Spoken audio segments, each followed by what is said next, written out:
So it's repeat offenders. It's for a sure. repeat offender, and we have cameras around the fence where they were coming in, and the feeling that I get, the feeling that other people get, that when they come onto the land, it makes my heart sing, because we took down a fence one day, Saunders joked, it's like the bar was opened.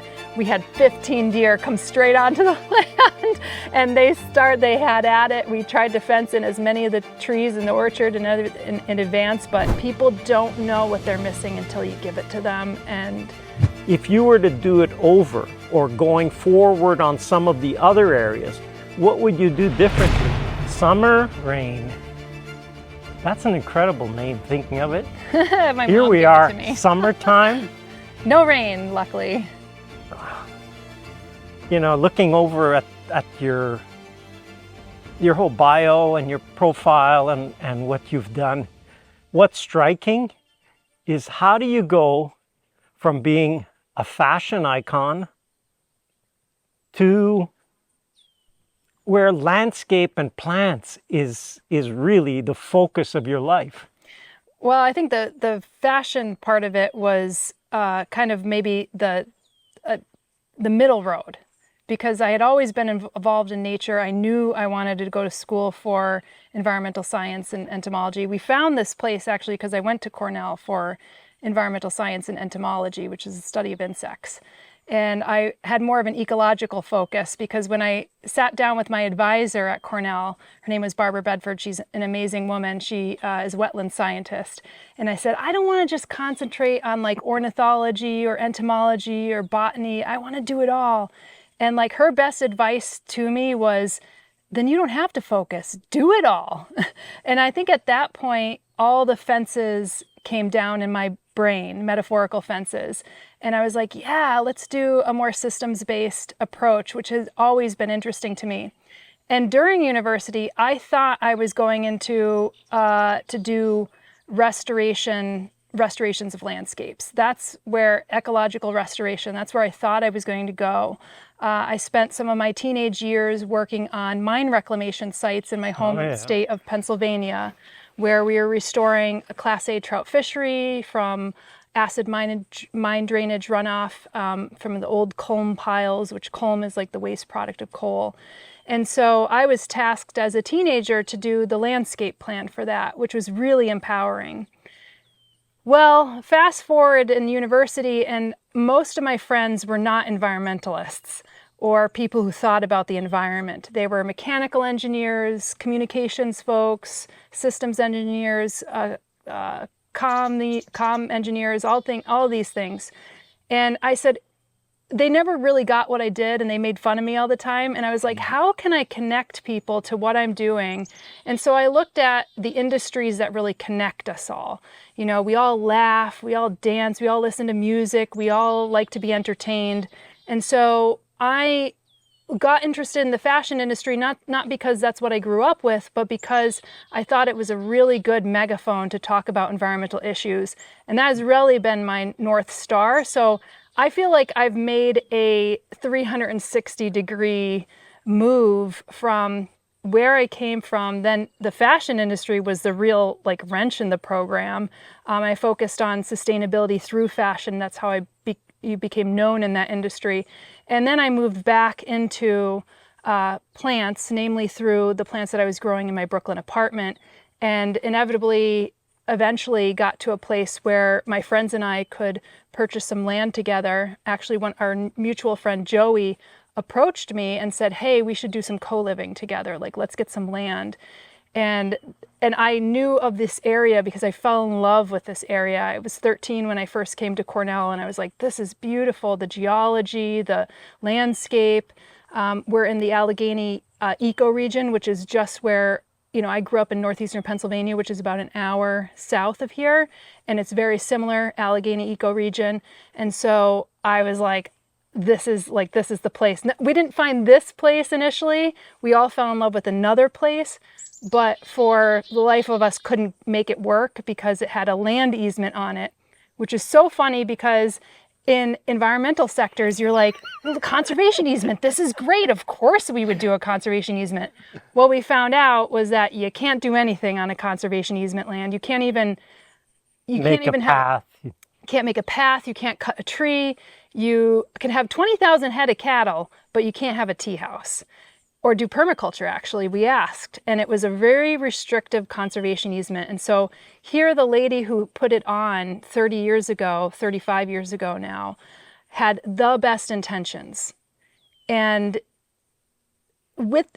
it was written in a way where humans weren't part of the system. Okay. Humans were bad and shouldn't be doing anything and should not intervene ever. And I don't think that's how a lot of folks think now. Like humans are very much a part of nature and could be accelerate habitat, accelerate soil creation, can help the forest by actually removing dead snags, old trees, letting in light.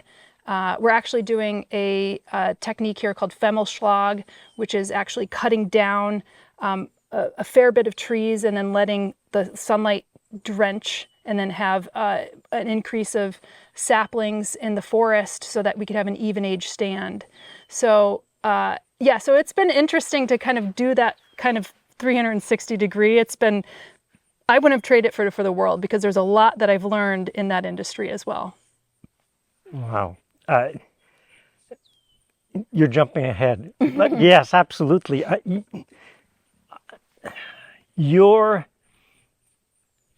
can see it for those who are on video right now. You can see that I think you're the only place we visited where the aesthetic and the visual appeal is so high up in the priorities of what you do, how you do, what you choose to do. And I mean, for me, it kind of brings me back to the time when I was doing landscape architecture, but it is an important thing. Certainly if you deal in a suburban, but in a rural context, it's not that it's lacking, because as you get further from the city, the properties become bigger, and it's just harder to maintain a certain aesthetic where, wow, you want to do this on an acre? Like an acre is huge. An acre is huge. Huge for a garden. Whenever we do the video tour, down there is another small house, 600 square foot house, and we have 1/8 of an acre.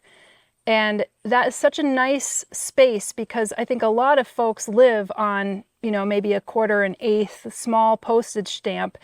But you could do so much on 1/8 of an acre. Oh my gosh. So, that for us is like a little test case attached to this like 90-acre behemoth. But we're really right now only managing about, I would say 22 acres here. But we think of the expanse of the landscape. And I have to say, to the credit of the owners previous here and the caretakers, is that they had also an aesthetic. The person who had unfortunately passed away was a horticulturalist. He went to Cornell, and this was a nursery. But the funny thing is, the landscape was different. And we had a conversation with his family, and it was interesting to me the choices he made with plants in the landscape. He didn't have many gardens here, and he mowed pretty much everything. There wasn't a meadow. It was all nursery, container nursery, nothing in the ground. And he liked low maintenance gardens. Well, what did that entail? Conifers, Japanese maples, and daffodils. Those were like the only 3 types of plants. This episode is proudly brought to you by my very own Masterclass. Use code POP250 to save $250 off the Masterclass bundle. Masterclass contains 11 different courses that you can buy separately. However, the complete Masterclass has you covered from A to Z, and it's really my life's work. Masterclass is the ultimate tool to help you start a successful permaculture orchard replanting. Not sure about how to start, or maybe you've already started, but now you feel you're stuck. Purchasing the Masterclass gives you access to the VIP group, where you'll be able to meet other like-minded, very interesting permaculturists and bounced ideas off each other. The VIP group is where I spend most of my time answering questions, and it's never been easier to get in contact with me or ask me a question. Want to learn more? Go to permaculture.study and start each course today for free. Don't forget to use code POP250. It'll save you $250 off the Masterclass bundle. And now back to the episode. And so the weird part for us when we first came here, we came during firefly season, there were no fireflies here. Wow. Because there was no tall grasses, there was no perennials, and we had just come from a land that had fireflies. And I was like, there should be fireflies here. But it was a conventional nursery. They did a lot of spraying. They did, all these types of things to keep the weeds down. And we changed that completely. We did a total 180 from where that was. That being said, there were aspects of this landscape that were truly loved. We actually did a memorial garden for the man who loved plants here. And because we always feel that it's like newsprint, it's just a scrapbook of newsprint, and you're just creating more of that scrapbook in the landscape. And they kicked the ball, down to the 50-yard line, and we were able to take it that much more.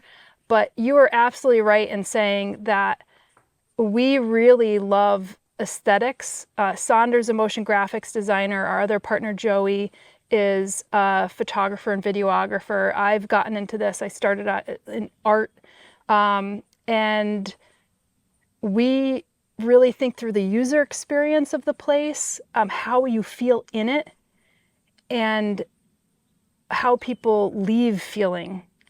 And we value that. Down at the lower part of the land, we're on the upper part of the land now for those listening, but in the lower part of the land, it looked like a defunct closed business, and we didn't want to spend any time down there. We're like, we're never going to deal with this. It's so ugly. We didn't know what to do with it. It was one of our first renovations that we decided to do, and it has completely transformed the landscape. And even people, we get a lot of people walking on our road, and I was taking up the lawn last year, and we put in 6 garden beds. And one of our neighbors comes and she's like, that looks like it's going to be so much work. And I was like, mowing the lawn is work. And so we put in the garden beds, and I said, no one's ever smiled at lawn. Now as she walks by and she sees all the plants in bloom, she's like, I love coming here to see what's blooming today, because everything's different, every day I come by. And I'm like, it's absolutely right.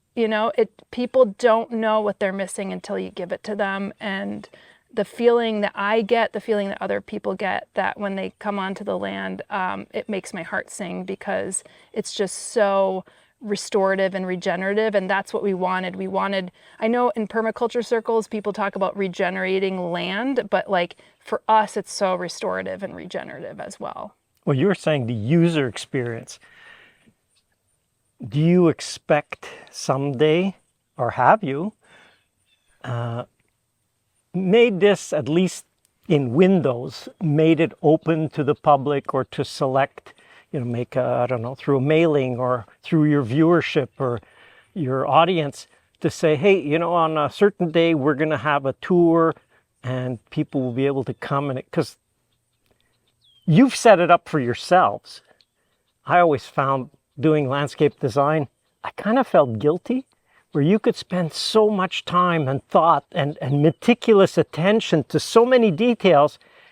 And then I thought, you know what, it's kind of a shame that all that, and it's only the 2 people who live there who, they paid for it. It's absolutely their right, but it's like, that's where I kind of changed thinking, when I put that effort and that thought, how can we make it available to so many more people, whether it's through video or through tours for people to experience, or visits, however you do it. Is that something that's at all? Well, as you know, we started our channel maybe 4 years ago, Flock Finger Lakes, and we do use it as a place for education. last year we trialed tours. So we Okay. did like 4 garden tours, public garden tours for people to come, and we gave like 2-hour tours, and we did some for groups as well. And we just wanted to trial to see how that worked and if people would care to buy a ticket. And then our ultimate goal, once we get all the buildings finished, and I always joke with Saunders, he's like, don't say that, but I'm like, we need places for people to poop. You need public restrooms if you're inviting the public. And I said that from day one. And our ultimate goal is to have garden and creative residencies here. So slightly longer term stays that would be curated. You know, people would have to have portfolios and showcase their work. And I think we would separate it as residencies and fellowships. So residencies would be if you're coming and you just want a peace and quiet and you want to work on your own stuff here in nature. And we all of us lived in the city at some point. Joey loves the city. Saunders started to really hate the city. I don't despise it, but I love here. And, you know, it drains you at some point. It doesn't always feed you. And so I know there's folks that want to come out and experience that, whether they're in, you know, creative design, motion graphics, film, whatever it might be. And also garden and horticulture, they want to be in a space where they could be inspired. Fellowships would be separate. I think fellowships, we'd maybe provide a little grant, and those folks would be highly curated where they might actually work on a project that then exists on this land after they leave. And so we were looking at like maybe 1, 2, 3 week style residencies. And that way it could be very purposeful and align with kind of where we are with our mission and doing things. And, you know, eventually that we might do workshops and things, and that could be combined with tours. And that way it could be seasonal. You know, maybe it starts in June and ends in October or something of that nature. And that still gives us the privacy of actually being able to live here.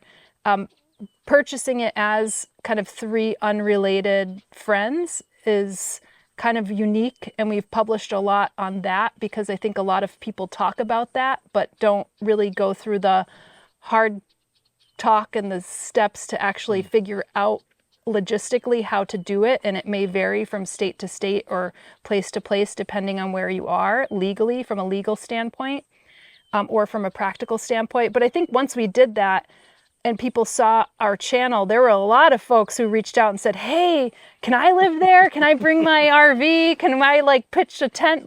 And I'm like, well, it's not like an eco village. It's at this stage, you know, for us, it's just a place that we could live, grow, and create. And this, Saunders often says this has become our creative project, very much an extension, a physical extension of our work. You know, he always joked that like I'm pushing pixels around as a motion graphics designer, and I'm going from, you know, frames in the computer to A-frames now, you know, just like really in the physical world. And there's something that a lot of us, I think, inherently or don't inherently know that they're lacking with being able to work with their hands in sunlight, in getting your vitamin D. Saunders, you know, demeanor, his body, his everything has transformed from sitting behind a computer screen, you know, in LED light versus being outside and working. Yeah. He's so much healthier now, even the fact that he got bit by a tick and got Lyme disease, but that's besides the point. It's completely, you know, different. And I feel the same way. And I do all the editing on all our videos on 2 channels. So I have to balance myself from sitting behind the computer and getting, you know, time outdoors as well. If anybody listening or watching, you think, wow, that would be so cool, get in touch with her. What would be through your website? We have a website called flockfingerlakes.com. And if you're interested in tours and residencies, we have a place where you could put your name and your information. And when we're ready to launch that, we thought we'd be ready to trial it this year, end of this year, and given that we're a little bit behind on the renovations, it probably won't happen. So that's why we're collecting folks who are interested, who might fit in that category of like creatives or gardener horticulture or interested in tours, so that's kind of the categories. And we right on flockfingerlakes.com on the front page, you'll see the ability to be able to do that. Let's go from a bigger picture down kind of to your project. Just driving here, this is an amazing region, like absolutely scenic wise. And we're thinking, wow, this is the green season. Like everything's green, but there's rolling, lush mountain valleys, lakes everywhere. You're in the Finger Lakes. We're in the Finger Lakes, which are actually 11 lakes. Yeah. But it's an incredible geologic region. And like I said, I went to university here, and I had to do some convincing of my partners because we were looking across all the United States on where to move. And I was like, no, you don't understand.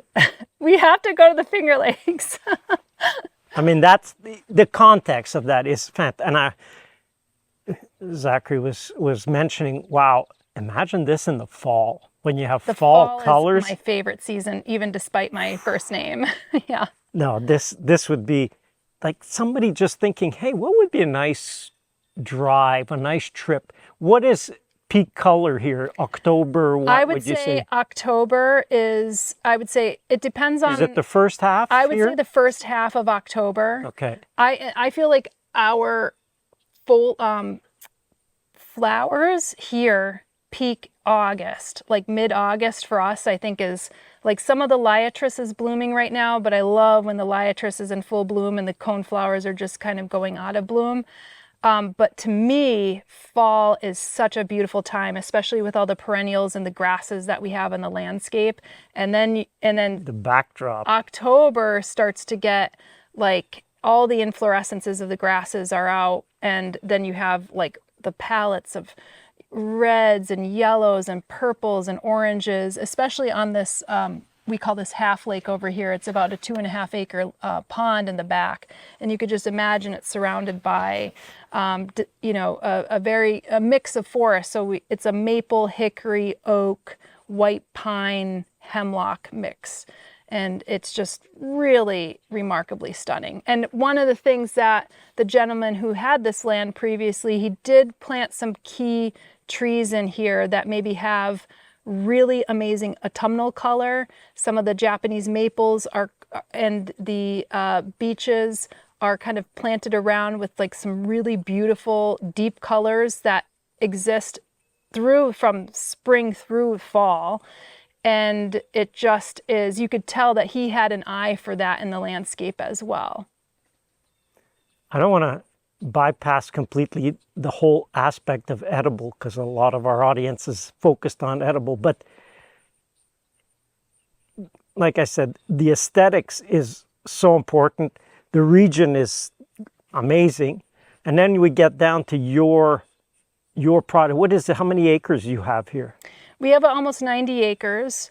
And right now we're kind of managing 22 acres. That is what we decided to deer fence. We had a deer fence that's 15 acres, and then we've extended it into the forest because we took a forester out here with us, and he said, you have absolutely zero regeneration in your forest. You have this beautiful 150-year-old white oak, and you have all these trees that are about 70 years old because this actually, way back when, this used to be really good grazing land. They took down all the forest. So, imagine where we're sitting.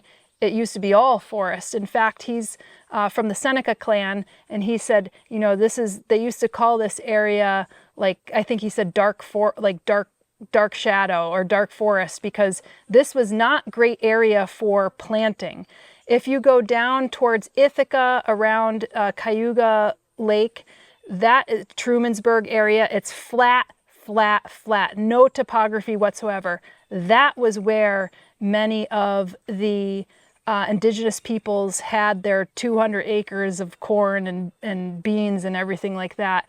This was used maybe as transient hunting land. But for us, we didn't want to be on flat land. We wanted to have topography because I think it brings interest and diversity to the land that you wouldn't get in just a flat piece of land. But he had come out and he said, you know, this is what is the ramifications of cow pasture, which actually this land in a lot of the areas, it's really well designed for cow pasture with the kind of grasses that we have. But what cow pasture does is that it kind of flattens the land. All the rills and hills that you would normally see in ancient forest that hadn't been touched are kind of gone. So we decided to take in maybe 6 or 7 acres of forest so that we could have some of that regeneration, because what we said maybe off camera before is that where you are, you don't have a lot of deer pressure. Here we have tons of white-tailed deer pressure. We have probably 50 deer per square mile, and you should have, on this acreage, you should have like 0.2 in order to have a sustainable population. People don't recognize like how destructive they could be because they're more like a goat as opposed to like a sheep. Deer browse. So it's like letting 50 goat on your property unfenced and say, have at it. And deer are bigger than most goats and will eat 7 pounds of fresh buds per day. So you multiply that by maybe 50 deer on the land. And it's amazing. When we had to take down the parts of the fence, we couldn't fix it all at once. We did it over the course of 4 years. We took down a fence one day, Saunders joked, it's like the bar was opened. We had 15 deer come straight onto the land and they had at it. We tried to fence in as many of the trees in the orchard and in advance, but we couldn't get to all of them. And it was very destructive. And there's a school of thought of folks where they're like, what? You're in nature. I thought you were nature lovers. Like, why fence it in? And here's what I say to that. If you have chickens, let's just say chickens, and you say, I'm not going to put my chickens away at night, but there's coyotes, there's foxes, there's bear, and they get decimated, raccoons, well, they need to eat too. You know, so why put your chickens in if you invest in, if you're, trying to collect, even if you're not doing it for eggs to sell or meat to sell or anything like that, why not? Like, raccoons need to eat. You can make that argument. And I'm like, we're investing a lot into this land, whether it's a plant or a chicken or a sheep or whatever. You take care of your flock. And so that's what we're doing. And we always say, like, look, like we have 90 acres. They could go out on the rest of outside of the 22 and on our neighbor's land. But we want this garden. They're like, well, why don't you just put it around your one little edible garden area? And the thing is, this whole land is edible for us. We are stewarding this little piece. And that's how I explain it. There's always this conflicting feeling. Like, we have a lot of bird boxes. This year was the first year that we had cameras on a lot of the bird boxes. We had a raccoon come in, even though we have predator guards, stuck his hand right in, ate a tree swallow, another tree swallow, another tree swallow, bluebirds. I'm like, I love raccoons. I love them. They were my favorite animal growing up. I feel conflicted. I'm like, I think we need to prevent the raccoons from eating the birds in the bird boxes. So you always go through, as a steward of the land, you always have to make these hard decisions, hard choices that you didn't think you'd have to make, but then you figure out what makes sense for you in the context with what you want to do and how you want to relate to the land. Well, that's absolutely, when you say steward of the land, I mean, whether you own a property, you rent a property, as long as you are the one who has the major decision on what is done, you just got to determine what is it, what direction do you want?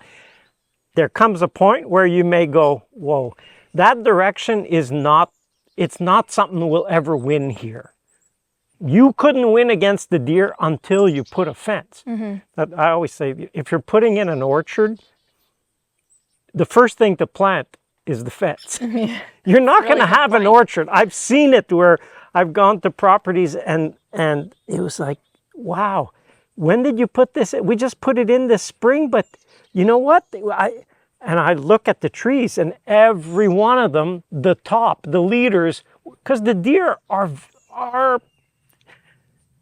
gourmets. Yeah. They'll walk along and they'll take the best. So the best is, give me that terminal shoot that's got really nice, tender, young growth, and they'll just nip. And every tree in the planting, I was like, you know, if you don't do something, you're going to have bonsais. You won't have, then managing them, pruning them for years will be just such a pain because they're completely throwing your trees off by eating the terminal buds. You'll see, look at the, oh, Yeah, they're coming. You'll actually see some of our trees where the terminal bud was chopped off, and then you have this bifurcated tree. And I'm like, do I take this tree out? I still don't know what to do with some of them because, and then you'll see also trees that were a little bit too tall, and then the whole middle part is eaten. And I'm like, oh boy. So there's some of our orchard trees, I will point them out that I'm like, I don't know if I should take these out or not, because these were ones that we just didn't get the fence in time. And it was a funny kind of back and forth with us because we were removing the old fence to put up new fence. And then we were taking that old fence and then turning them into the tree circles. And then there was sometimes a lag time in between, and we just couldn't get in front of the deer. And we always felt like we were, you know, chasing after it. And this has been the first 2 months where we finally finished the deer fence in, I would say, April. And we have had the space now to really get to enjoy it. And this has been an excellent year, even though we've had a tornado that came through and we were on the outskirts of it, and we had hail at 64 and 70 degree temperatures, which is more like 20 degrees Celsius temperatures. We had like dime size hail come through. We had crazy windstorms, and we have had over 22 inches of rain when we should have had like maybe half that by this time. And heavy rain, and it knocked off like leaves and things like that. But between the rain and the sun, for the most part, this has been an incredible growth year for us, which we have not had before, because the first year when we started putting in the orchard, we had snow till May, and then we had a drought, and then we had 2 years of spongy moth, which is like gypsy moths. And that was terrible because they ate everything. So this really for us is like the first year where we're like, wow, things are actually growing. Deer lips have not touched this plant. It's exciting. For people who aren't, like we're not, in a high deer pressure area, just give people an idea. You said 22 acres are in deer exclusion. Mm-hmm. How big of a project has it been for you to say, okay, we're going to make this area deer proof?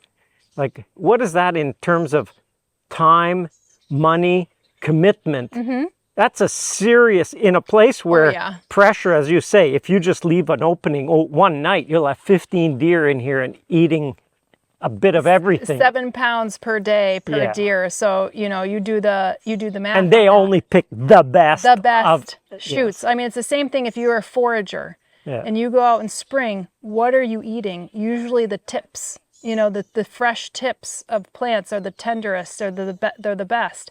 So it's the same thing with deer, and they want to have a little bit of everything, as you had shared. And here's the other thing. In the winter and early spring, when food is sparse, their gut biota changes completely, and they are now able to eat bark, resinous materials, twigs. So they will strip your bark very easily, like a rabbit would, you know, but higher up. They'll eat everything. Things that they say are deer resistant. This is the real kicker for those, I think, who garden as well. If you say it's deer resistant, it usually means two things. The deer will still eat it, or it's a non-native plant. Typically, there are certain plants like Lindera benzoin, sassafras, that type of stuff that deer won't touch that are native.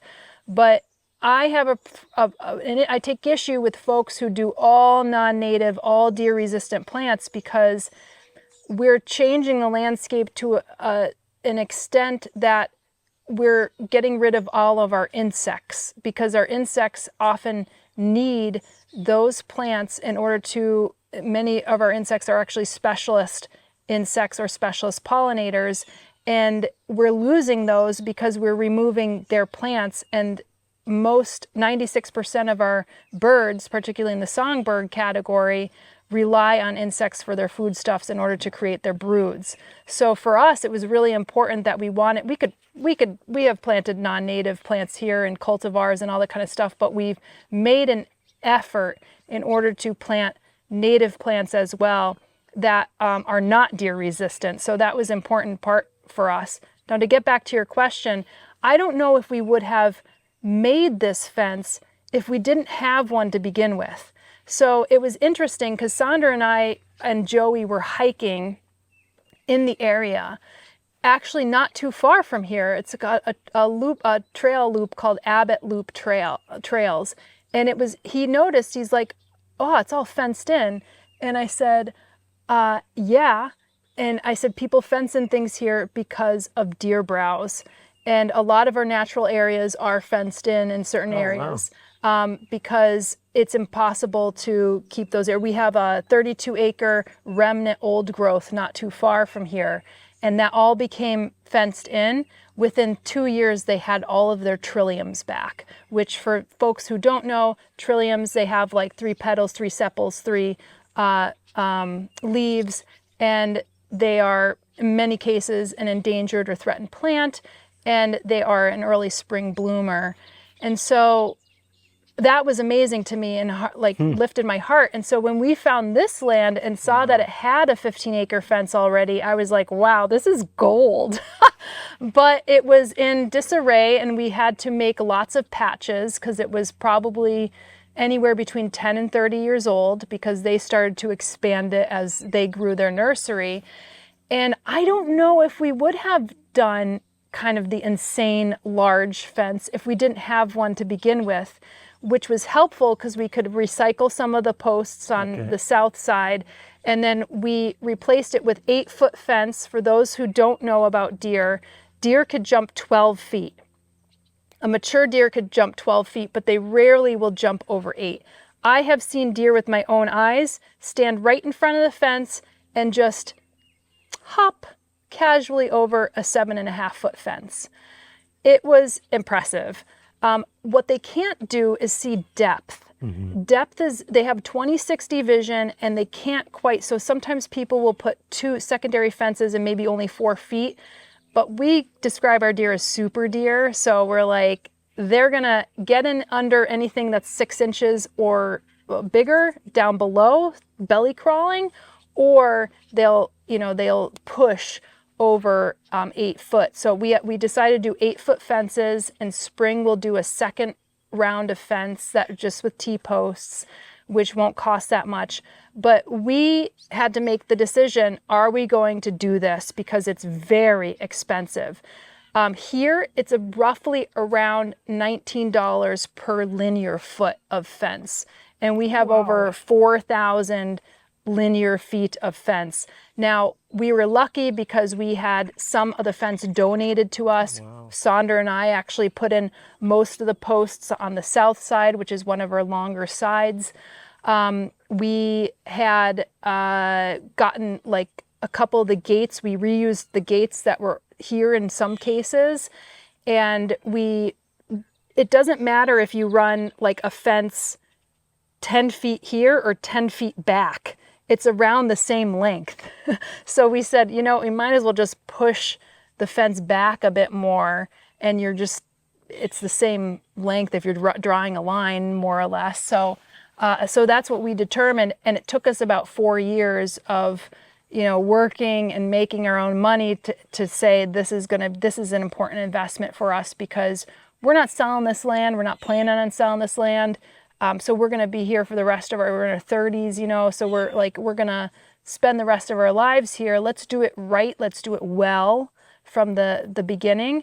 And it was always a point of contention that I wanted to plant trees and do the landscapes and stuff like that. And Saunders, you're putting the cart before the horse. But I'm like, I can't be here for 4 years and not plant. So Wow. we put in maybe 24 different garden and landscape projects, I would say, that are their distinct projects during that time of the deer fence not being totally completed. And we just would chase deer out every time we'd get a notification, because we had cameras around that would identify deer, and then it would make this little sound and we'd be like, all right, get your hat and your running shoes on. Where We're would going you, out. when you would, where would you chase them to? Well, we have To the gates? Yeah, to the gates. Okay, because if you train them by chasing them against the fence, then Yeah. they go, well, if I went out, Yeah. I can go back in. It was funny because we would open up the gate, and if we were slow to open up the gate, the deer would just wait there, like knowing like, hey, I know this is a place. And So it's actually, repeat offenders it's for a sure. repeat offender, and we have cameras around the fence where they were coming in, and there is a lower area here where the overflow for the pond would go out down this little stream, and I always knew it was a problem, so I'd put a fence there, and then it got, with the heavy rains, it got like the fence got pushed. And we saw on the camera them literally belly crawling under there. And you'll see every time they pressure test the fence, they go around. It takes them 45 minutes to walk the whole fence. They go around and they see anything that they could possibly do. And then we left for a filming trip. And like as soon as we left, like we found deer in the land. We got a notification. We had 4 of our neighbors come out on their UTVs and everything, chasing them out. And there was one spot left that we didn't do because it was a swampy area in the back where all the frogs are. And I told Saunders, I'm like, we need to put a lower fence there. He's not, they're not crawling through there. It's all swamp. Well, they did. And you'd see they have like black boots on because they went through the muck. And they belly crawled through. And so when they really want to get in, they'll get in. And I struggle with this because I think they're the most beautiful creatures. I love seeing the fawns. But they did just such a number with the plants that I was like, I can't have this. Why do you have such a high population here? Is there no hunting allowed? No, hunting is allowed. In fact, we have lots of hunters in the area, but there's just not enough to manage the deer. The reason why is because humans have created perfect habitat for the deer. Deer don't really live in deep forest. And if you think about what this land used to be, as I shared with the Seneca woodsman, he said that this was called like, the dark place. This is a dense forest. You wouldn't cultivate any crops here. We didn't have any settlement, indigenous settlements to any knowledge, historic knowledge that were here. When you go down to the riverine areas and around the lakes, that's where most of the indigenous settlements had been. And if you look at diet patterns of indigenous people, there was not a lot of meat. There was not a lot of deer meat in their culinary use. And you could see from the forest that 70 years ago, there was not many deer here because that's how old our trees were, and they were able to grow from a sapling all the way up to an adult tree. So there were times when we didn't have a lot of deer.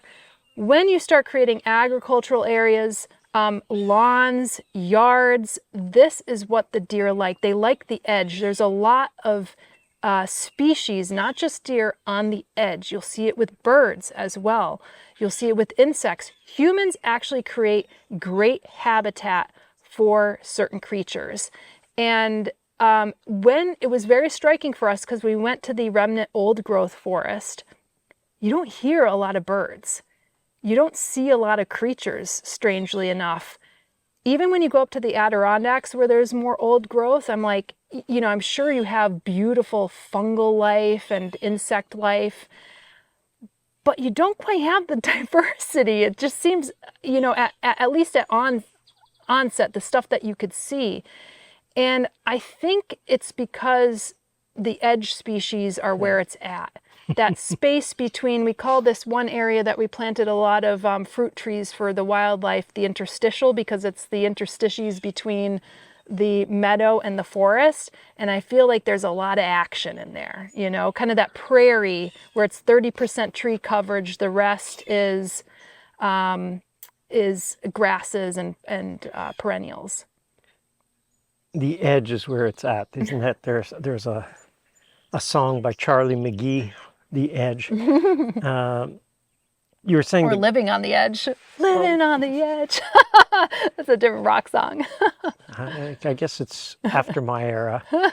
No, it was before my era too, but my parents used to live it. What is it, Aerosmith? Living on the edge, I can't help myself from falling. Anyway. We're going to get a copyright strike. Not with my singing. They're like, it's totally out of tune. You mentioned grass, and in your 22 acres, there's a lot of grass. Absolutely. I love grasses. But the neat thing is, you've created edge and created diversity with grass. I think grass, as much as people think grass is lawn is mowed every week.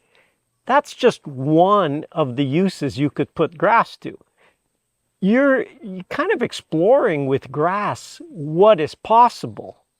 And so you have areas, and I guess it's your paths are mowed regularly because it's a path. And grass is fantastic if you're going to use it.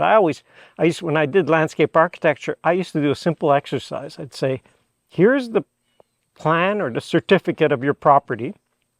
I have one job for you this week. That was their homework. We're going to do square foot, because most properties are a manageable amount of square feet. I said, okay, I want you to check off the areas you used this week. That could be you walked there, you went and brought the kids there, had your grandchildren play there. Whatever areas you used, check them off. That is areas that you'll probably want to keep as grass mowed. It was a really telling exercise. After I did it a few times, I realized, wow, we intensively maintain, weekly maintain far more area than we use. I mean, it's like our wardrobe. I have no idea. If you walked into my closet space, luckily I could still fit in the things that I had when I was in high school. So I end up having a lot more clothes. And I'm like, but I wear like maybe 2% of it, So it's the same with our landscape. Like, what do we use and what we don't use? And we think about that a lot because when I said early on, we didn't want to spend any time in the lower part of a land because it was so ugly. I was like, we'll never use this. It's been amazing that when you start to push out, make things usable, make things beautiful, how much you want to use more of your land.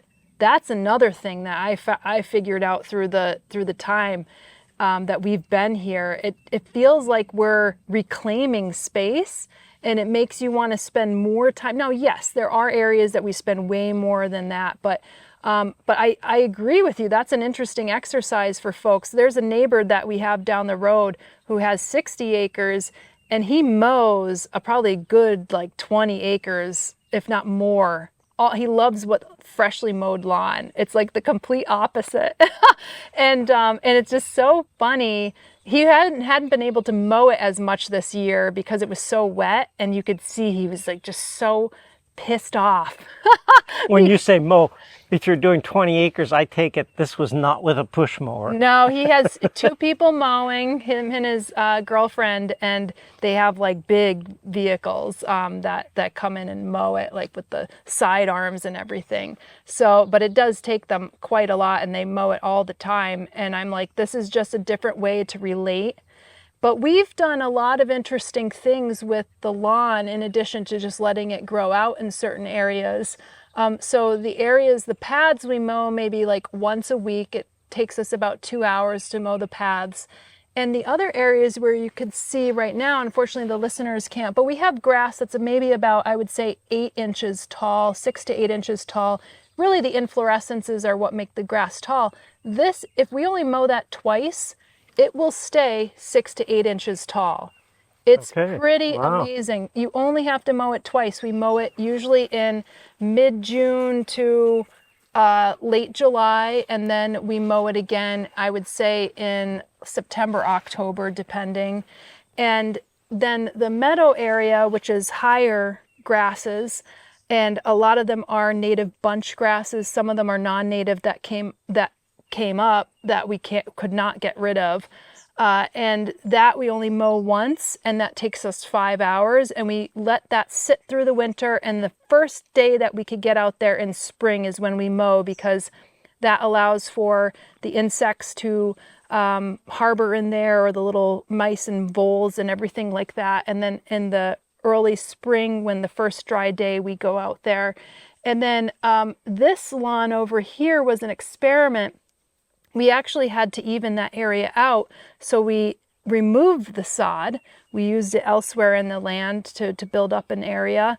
And we did a completely experimental low-mow native lawn. So using 2 warm season grasses and 1 cold season grass.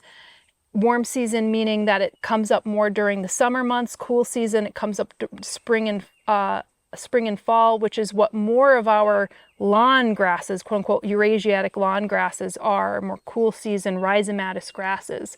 So we used a cool season and 2 kind of more bunch grasses, the Butalua genus. And then we also did native wildflowers, but we underplanted with 80,000 bulbs in that lawn, this lawn, and that lawn.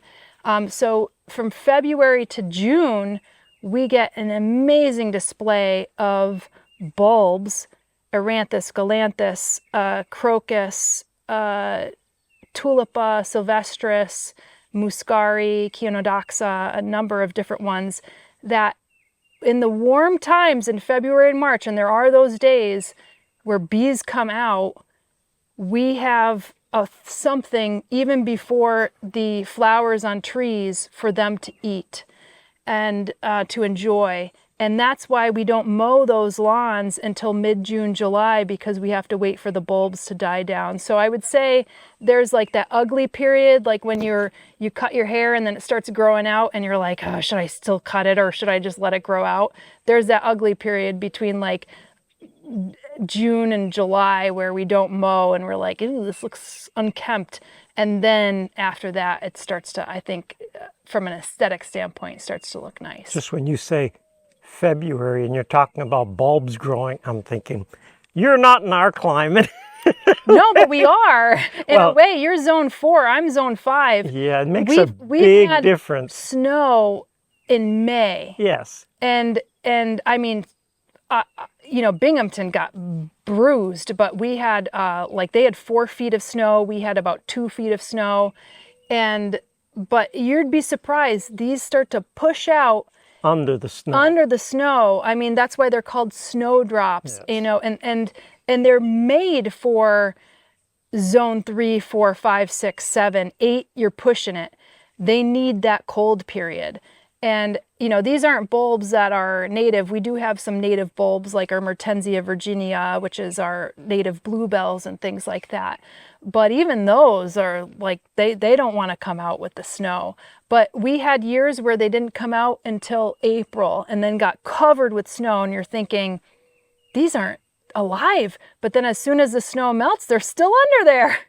It's pretty impressive. But they are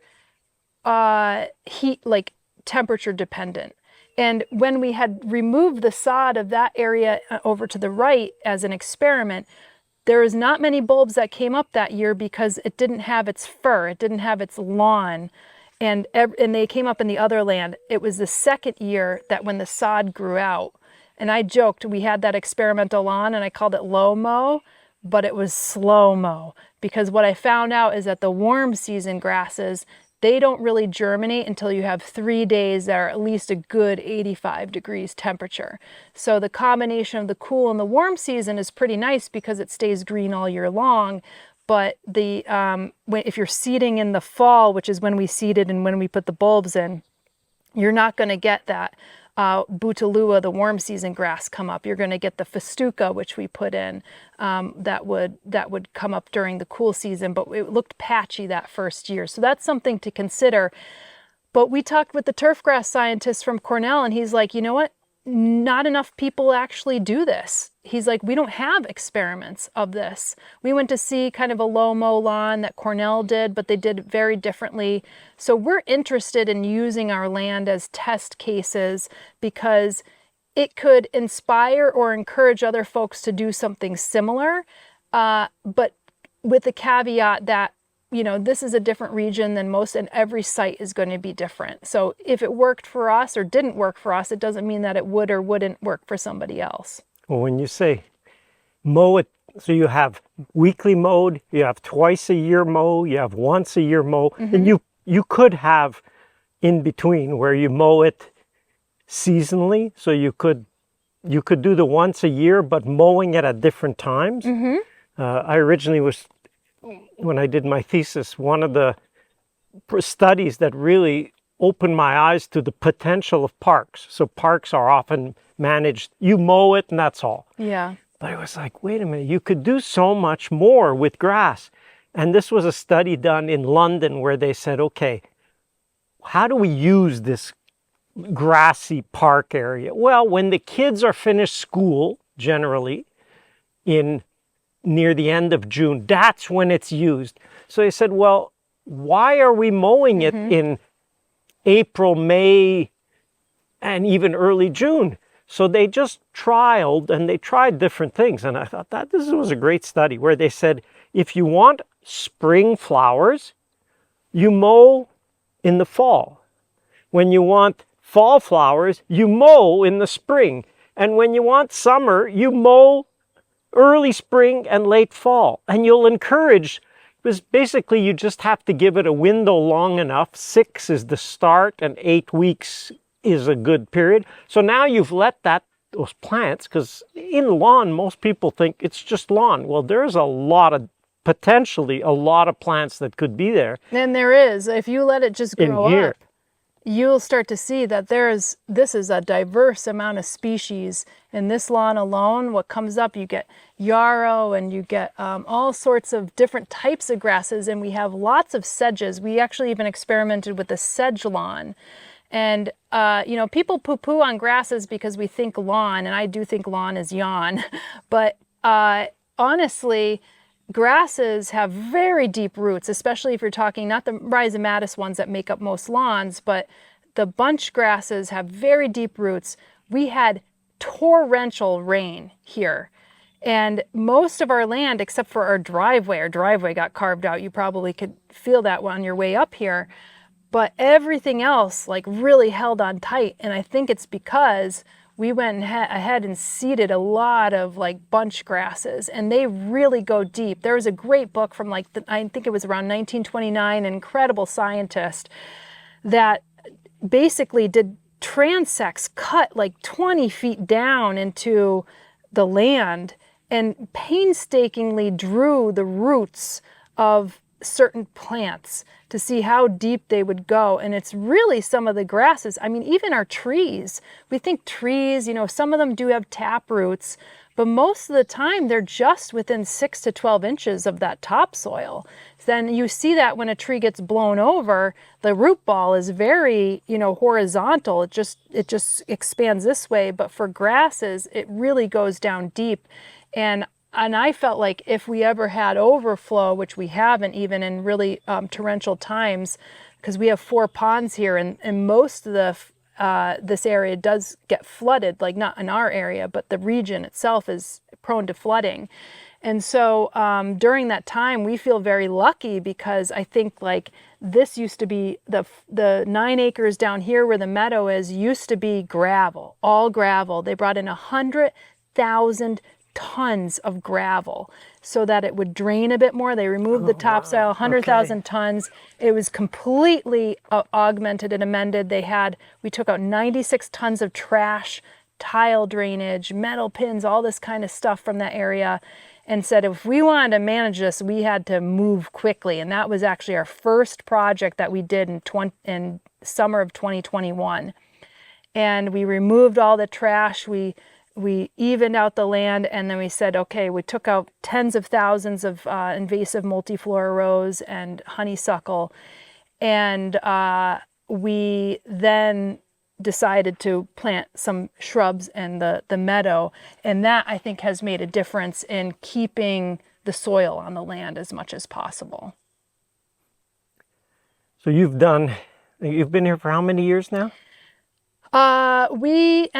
He moved here in Saunders moved here in November of 2020. I moved here about 2.5, 3 years ago. And then we started working on the land in June of 2021. So we're hitting our 5th year anniversary, 4th year anniversary of starting some of the landscape projects, and I would say 2.5 to 3 year anniversary of renovation. So it hasn't been that long. I mean, looking at the time scale, yeah. You've done a lot. People will say, well, I don't see it. You will see it if you watch the tour, but just in that time frame, you've been at it. I got to say, age certainly makes a difference just in the energy level. Yeah, so for sure. How much you could get done Yeah. versus, and I just think back, well, yeah, when I was, 30 years old, I got a hell of a lot done, but sometimes not, because you're just doing, but you don't, if you stand back, you go, was that really necessary? Was that important? Was that useful in the big scheme? So just in that time frame that you've been at it, seeing knowing what you learned about this property and how to manage it and how to steward it, if you were to do it over or going forward on some of the other areas, what would you do differently now that you know certain elements of this place? The meadow, since we're on that conversation, the 9-acre meadow, we did it during COVID. And what I did not expect was that there was going to be a seed shortage. And so even though I worked well in advance to try to get as many of the seeds possible, we could only get 40% of the seeds that we needed for the coverage. The other thing I learned in the process is that first year we should have mowed it because we planted a lot of perennial, and we had to disturb the seed bank. Why did we have to disturb the seed bank? There were 96 tons of trash. We actually broke the machine that the trash truck tried to carry. It was too heavy because there was so much geotextile fabric that was underneath the land. And we could not plant on top of geotextile fabric. And it was under there. And in order to grade the land, we had to remove all of that. We ended up moving a ton of tile drainage that maybe we would have kept, but like it was starting to come up from the land. Tile drainage is basically pipes, plastic pipes that help water drain, kind of almost like a French drain, but across 9 acres. There was so much things that we had to pull up out of the ground because that used to be a gravel nursery. It was as gravelly as our gravel driveway. So were they growing in pots? Is that why they had gravel? Okay. Yes, it was pots. Container nursery. Container nursery. Okay. Yeah, and it primarily specialized with geotextile over the gravel. Yes. Yeah, Wow. Geotextile, tile drainage, geotextile, 4 to 6 inches of gravel on top across 9 acres. And then there was greenhouses and everything. And it was so wet in the area, because we have a high water table here, that they wanted, when people were walking around, they didn't want them walking through muck. The ponds had been put in for irrigation. I always laugh because people are like, why aren't you rainwater collecting off your house? I'm like, this whole landscape was made for water collection. That's a 2.5 acre, 11-foot deep pond that takes in all of that water coming off that mountainside, and then it transitions down to the 4 ponds that we've yet to see because we have to do the tour, and that was used to irrigate. This land was a gift in the sense that it came with 5 wells, it came with 7 buildings, a lot of infrastructure. It came with not what we found 3 septics. Now it was 2, now we found 3 when we were excavating for the chicken coop. So it was a lot of infrastructure. We didn't know what we were going to do with all of it. But, for us, it was this like kind of, this gift that we just didn't see at first. But I would have mowed that first year in that meadow because we had to disturb it. We did, how we did the meadow. I have a whole video on that if people want to go into it. But just quickly, we did 3 rounds of, what would be considered green manure, 2 rounds of buckwheat, and then winter kill oats. And then we tilled that in. In a meadow, it's kind of the antithesis of what you want in a forest. You want a very depauperate, bacteria-rich meadow, and the forest is more fungal rich. If you want that, you want more fungal rich in maybe your orchard, but in the meadow, you want depauperate. And we had professionals come out here because I was taking advice from lots of people, because I was like, what do you do with this 4 to 6 inches of gravel and 96 tons of trash? I mean, people had not seen anything like it. And the one guy who does put in meadows in the area, he's like, I don't know, you could maybe put sedum. I was like, sedum? And there is sedum in there. There's sedum that has been a nursery escapee. But what I found out is that it's actually an excellent place to put a meadow because of all the gravel that has been put in there. And but what came up was that first year we had so much Daucus carota, which is our wild carrot, and teasel and curly dock and things that we did not want in there, but we just didn't have enough seed. And what we should have done is mowed that first year, mowed whatever came up to kill it back. And what we did is we had let it grow, let it go to seed. And then, the perennials really didn't start making their show until the 3rd year. Now, to me, I've made amends. It's a combination of what we seeded in there and what has been there. And to me, I actually start to like it. We did control more for curly dock last year. I went out there and then I hired another person to go out on the 7 acres really. We didn't get to the last 2. And we cut back all the curly dock and we burned it. And I mean thousands and thousands of curly dock. And it's very sparse now in the landscape, and which I was like, oh, that's great. And I kind of like the teasel in certain areas, so I let it go. And the bumblebees absolutely adore, so do the butterflies, the teasel. So I would have done that differently. And I don't know, the lawn area that we experimented with, I think I would have, we let it grow a little bit too much last year, and we never got around to mowing it. So we only mowed it once. And a lot more had seeded in there that I don't want. It actually looks more like a meadow now if we don't keep it down, because more of the solidago or the goldenrod came in. That's the difference, is we let things go to seed. We don't neuter things. So the seed will populate in certain areas. Our gardens, I like to plant densely. So I don't really have to contend too much with the seeds moving into the gardens. But in the first parts, if I put in a lot of gardens, like I did down in the cottage house area in the 1/8 acre, I put in so many gardens at once that I couldn't fill the beds with as many plants that I would like. So I have to contend with weeding a bit more, but I know that's going to change in like a year. So those are things that I think, and then deer fence, like we should have had things fenced a bit more, knowing that we had the deer pressure. But now that the fence is complete, I don't feel that way now, but looking back, I should have been a bit more responsible with some of the key plants that we planted in, because we've invested in some of the trees that are special, So those are some changes that I think I would make. If people want to get a hold of you or look at some of your content, the one that I guess our audiences would find the most likely to be really relevant is your Flock Finger Lakes YouTube channel. Mm-hmm. But there's more. You have a whole channel on houseplants. Yes, indoor plants, and then that's extended into us going to conservatories and seeing some of those plants in the wild, actually, that we grow indoors. So those are more subtropical and tropical plants, because unfortunately you can't grow like an oak tree from this area because they need the cold period. So it's the best of both worlds. And I find that a lot of people, sometimes their inroad to plants outdoors is the ones that they grow indoors. Right. And I personally like to see the crossover I often use the example when I was growing Hoyas, which are in the Posinaceae family, that are in the same family as milkweeds and dogbanes.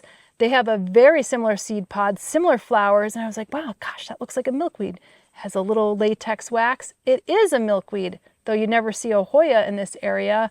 You would see it maybe in Indonesia or Thailand or the Philippines, and that's very cool to be able to see those similarities in the morphology and the physiology of the plants.